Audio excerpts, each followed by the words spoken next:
जीत के खातिर जुनून चाहिए, जिसमें उबाल हो ऐसा खून चाहिए, ये आसमां भी आएगा जमी पर, बस इरादों में जीत की गूंज चाहिए। जी हाँ दोस्तों, आप सभी का स्वागत है आपके अपने YouTube channel aim of exam पर। दोस्तों आज हम अपना मैथ का नया चैप्टर स्टार्ट करते हैं, जिसका नाम होगा अनुपात और समानुपात। इससे वो है अनुपात और समानुपात।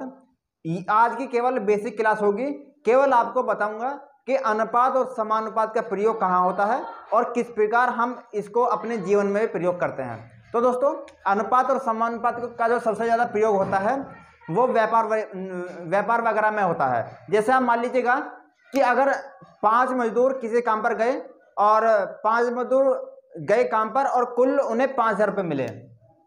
कुल कितने मिले दोस्तों? 5,000 रुपये मिले और 5 मजदूर काम पर गए, तो प्रत्येक मजदूर को कितने कितने रुपये मिलेंगे, उनके अलग अलग जो भाग निकालेंगे वो हम अनुपात के हिसाब में लगाते हैं। लेकिन आपको पता होगा कि 1:1:1 के अनुपात में निकालेंगे, क्योंकि अगर 5 मजदूर हैं तो उनका जो कार्य करने की क्षमता थी या दिन थे वो तो एक ही था सबका। तो इसलिए इस अनुपात का प्रयोग किया जाता है कि ताकि हम किसी भी अमाउंट को किन्हीं 2 या 3 व्यक्तियों के बीच समान रूपे से बांटा जा सके। जैसे हम मानिएगा कि मान लिए 2 व्यक्ति ए और बी ने कोई व्यापार आरंभ किया और इसमें जो लाभ हुआ 5,000 रुपये का। अब 5,000 रुपये का जो लाभ हुआ ए और बी में बटेगा, लेकिन बटेगा किस अनुपात में, उसकी भी तो कोई जो शर्त होनी चाहिए। तो दोस्तों यही अनुपात अगर मैं बता दूं कि इनके बीच 4:5 के अनुपात में ये राशि बटी, तो आप आसानी से बता सकते हैं कि ए का और बी का भाग अलग अलग क्या होगा 5,000 रुपयों में से। तो दोस्तों अनुपात का जो प्रयोग है बहुत ही इंपॉर्टेंट है और आप पे वो आना चाहिए। आगे अगर हम बात करें तो मान लीजिएगा अनुपात और समानुपात। देखिए अनुपात का जो निशान होता है पहले उसे समझिएगा। अनुपात का निशान होता है ये वाला और समानुपात का निशान होता है ये वाला। मतलब अगर डबल अनुपात लगा हो तो इसका मतलब होता है समानुपात, और खाली सिंगल अनुपात लगा हो तो उसका मतलब होता है अनुपात ही। लेकिन उसे करना कैसे है अप्लाई? जैसे मान लीजिएगा 5:4 के अनुपात में कोई संख्या दी गई है, तो इसका मतलब ये होता है कि पहली वाली संख्या के बटे में दूसरी वाली संख्या, जैसे 5, और इस अनुपात को हम बदल देंगे बटे के रूप में और ये जो 4 है वो आ जाएगा नीचे। तो इसका मतलब यह है कि अगर हमको बटे में संख्या दी हुई हो और हमें वे अनुपात में निकालनी हो तो ऊपर वाली संख्या को आप लिख देंगे जू का तू, लेकिन जो संख्या नीचे हो उसे आप अनुपात का निशान लगाकर सामने लिख सकते हैं दोस्तों। तो इसका मतलब हमें ये बात समझ में आई कि अनुपात का मतलब बटा भी होता है और अनुपात भी होता है, लेकिन समान अनुपात का जो मतलब होता है वो होता है मेरे भाइयों बराबर। अब बराबर कैसे होता है उसे समझिएगा। जैसे मान लीजिएगा हमें दिया हुआ है कि ए अनुपात बी समानुपात और सी अनुपात डी। तो इसका मतलब ये है कि जो अनुपात ए और बी के बीच संबंध दर्शाता है वही अनुपात सी और डी के बीच दर्शाता है। मतलब ये दोनों समान का मतलब होता है कि जो बिल्कुल एक जैसे हो या एक कंडीशन के हो में। जैसे मान लीजिएगा कि अगर मैं यहाँ पर लिख दूं 1:2 समानुपात 1:2। अब आप ये बताइएगा कि ये अनुपात इसके बराबर है या नहीं। तो ये निशान जो होता है समानुपात का वो दर्शाता है कि जो इधर और इधर अनुपात दिए गए हैं वो दोनों क्या हैं दोस्तों, समान हैं। तो इसलिए हम समानुपात का प्रयोग अपने जो अनुपात और समानुपात के चैप्टर में करते हैं मेरे भाइयों। आगे समझते हैं, और आगे क्या समझ रहे हैं आपको?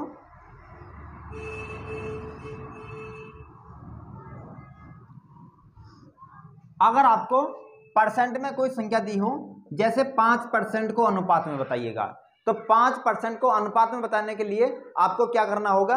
पहले तो आपको ये परसेंट का निशान हटाना होगा और परसेंट का जो निशान है उसे हटाने के बाद आपको क्या करना है कि उस परसेंट के स्थान पर हमको 100 संख्या के बटे में लेनी है, क्योंकि हमने अभी परसेंट भी पढ़ाया हुआ है कि हम किस प्रकार परसेंट के निशान को हटाते हैं और किस प्रकार परसेंट के निशान को लगाते हैं। तो दोस्तों यहाँ पर देखिएगा ये जो परसेंट का निशान है इसे काट देंगे और 5 के बटे में आ जाएगा 100। अब यहाँ पर अगर हम काटें तो 5 और 5 एकड़ ना 5 और 5 बीसीएम 100, मतलब 1/20 का मान आ गया। लेकिन हमसे पूछा है कि अनुपात में क्या होगा। मैंने अभी आपको बताया है कि जो ऊपर संख्या दी गई हो उसे तो आप लिख देंगे नी, और अनुपात का निशान लगाकर नीचे वाली संख्या को उसके जो अनुपात में लिख देंगे। तो इस प्रकार हम किसी भी संख्या को अनुपात में बदल सकते हैं, चाहे तो वो आपको पॉइंट में दी गई हो, चाहे आपको परसेंट में दी गई हो, या कोई और कंडीशन भी हो। बस आपको इतना ध्यान रखना है कि अगर हमें संख्या अनुपात में है तो हम उन्हें बटे में कैसे लिखेंगे, और अगर बटे में है तो अनुपात में कैसे लिखेंगे। तो दोस्तों अब चलते हैं और थोड़े टॉपिक के ऊपर बात करते हैं और समझते हैं इस अनुपात और समानुपात को और गहराई से। तो दोस्तों देखिए अब आ गए हम, और अगला टॉपिक जो क्या होगा वो होगा कि आपको दिया होगा कि A अनुपात B का मान क्या होगा। आपको A अनुपात B का मान दिया होगा 4:5 और B अनुपात C का मान दिया होगा आपको 6:7। तो आपसे पूछा होगा कि A अनुपात B अनुपात C का मान क्या होगा। तो इसे निकालने के लिए दोस्तों बहुत सारे तरीके हैं, 3 तरीके हैं। तीनों तरीकों को बताऊंगा, जो सा आपको बेस्ट लगे आप उससे अपने सवाल को करिएगा। तो दोस्तों ABC का अनुपात कैसे निकालेंगे, तो सबसे अच्छा और सबसे बेस्ट तरीका जो पहला है उसमें क्या करना है, आपको केवल आपको उल्टा n वाला एक नियम है उसको अप्लाई करना है। अब वो क्या होता है उसे समझिएगा कि हम n बनाते हैं ऐसे, लेकिन इसमें जो n बनाना है वो बनाना है ऐसे। अब इसका क्या मतलब है इसे समझिएगा।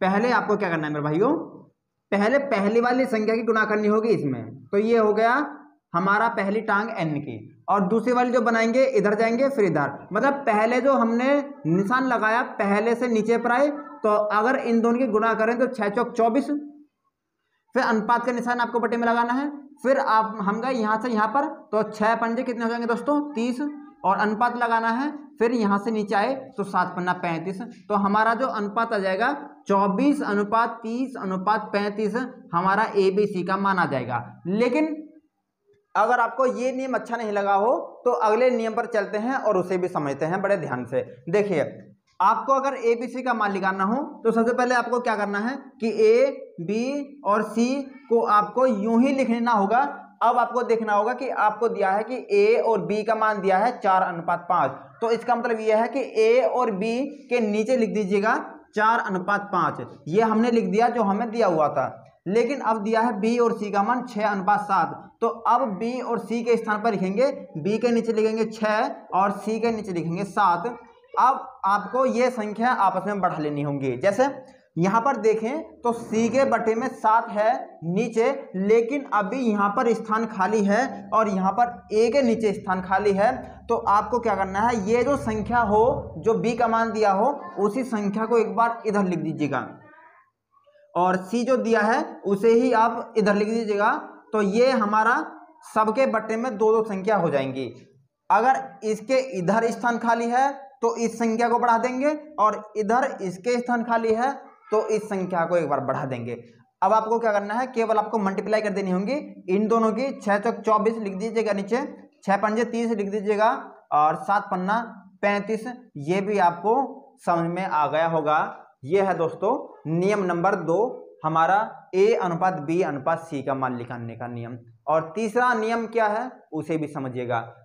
तीसरे नियम के लिए आपको केवल क्या करना है कि A अनुपात B अनुपात C का मान लिखना है।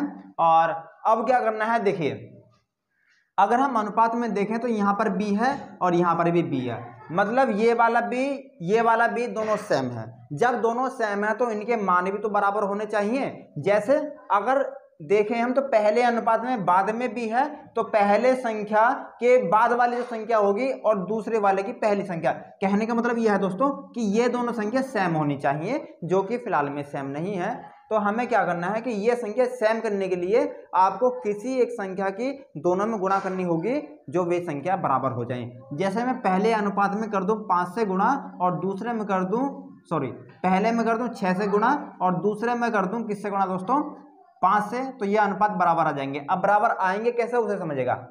6 चौक 24 अनुपात 6 पंजे 30, और इस प्रकार नीचे 6 पंजे 30 और 7 पन्ना 35, मतलब इस वाले संख्या की दोनों में गुणा करके लिख दीजिएगा। और इस वाले की भी दोनों में गुणा करके लिख दीजिएगा। अब देखिए यहाँ पर भी b है और यहाँ पर भी b है, यहाँ पर भी 30 है और यहाँ पर भी 30 है। अब आपको क्या करना है, ये संख्या लिख देने हैं 24 अनुपात b का मान कितना आया 30। 30 दो बार है लेकिन आपको लिखना ही एक है, क्योंकि b का मान तो एक ही होगा, चाहे तो इस वाले 30 को मानिए या इस वाले 30 को मानिए। और c का मान कितना है दोस्तों 35। तो ये है हमारे ABC के नियम निकालने के 3 तरीके, बहुत ही अच्छे हैं। आप चाहे कोई से भी करिएगा, तीनों नियम बहुत ही अच्छे हैं और हर क्वेश्चन में अप्लाई होंगे, तो डरने की जरूरत नहीं है दोस्तों। चाहे कोई सा भी नियम आप पकड़िएगा लेकिन उस पर अध्ययन करिए ताकि आपको समझने में और करने में कोई भी दिक्कत ना आए। तो दोस्तों ये थी आज की हमारी अनुपात और समानुपात की बेसिक क्लास। आगे हम इससे संबंधित क्वेश्चनों के ऊपर सभी वीडियो बनाएंगे। तो अगर आपको पूरे क्वेश्चनों और जो ये अनुपात बड़े ध्यान से पढ़ना है तो आपको जुड़ा रहना होगा हमारे YouTube चैनल MF एग्जाम पर। तो मिलते हैं आपसे अगली वीडियो में। नमस्कार, जय हिंद।